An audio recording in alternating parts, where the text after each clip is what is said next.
Agar biror qiz o'zini qadrini chiroyda izlayotgan bo'lsa, atrofidagi odamlarga chiroyli ko'rinishga harakat qilayotgan bo'lsa, u qizga nima maslahat bergan bo'lardingiz? Xolis o'zingizdan so'rang. O'sha narsalar sizni rostdan ham baxtli qiladimi?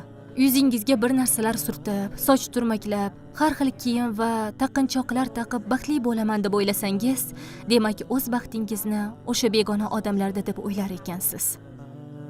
Sizningcha baxtingiz ular sizni qabul qilmasliklarida deb o'ylaysiz. Hammasi ularning qo'lida. Sizni qadringiz ular bilan. Unda mashhurlikchi. Mashhurlik sizni rostdan ham qoniqtira oladimi? Mashhurlik ham tashqi omil.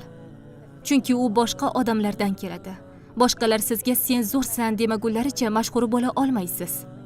Xo'sh, o'zingizga rostdan shu narsani ravo ko'rasizmi? Balki shundaydir, lekin mashhur bo'lishni boshqa yo'llari ham bor. Farishtalarning orasida mashhur bo'lishingiz mumkin. To'g'ri, ularni ko'ra olmaysiz, amallaringiz sababli mashhur bo'lishingiz mumkin.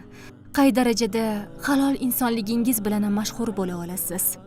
Agar shunday ham o'zingizga ishonsangiz, har qanday holatda ham, har qanday ko'rinishda ham ovozingizni eshitishlari, sizga qiziqishlari mumkin. Mayli, shunda sizga ishonaman. Qadringizni avvalo o'zingizdan toping va islomni o'rganing. Chunki islom sizga o'z sharafingizni qaytarib beradi.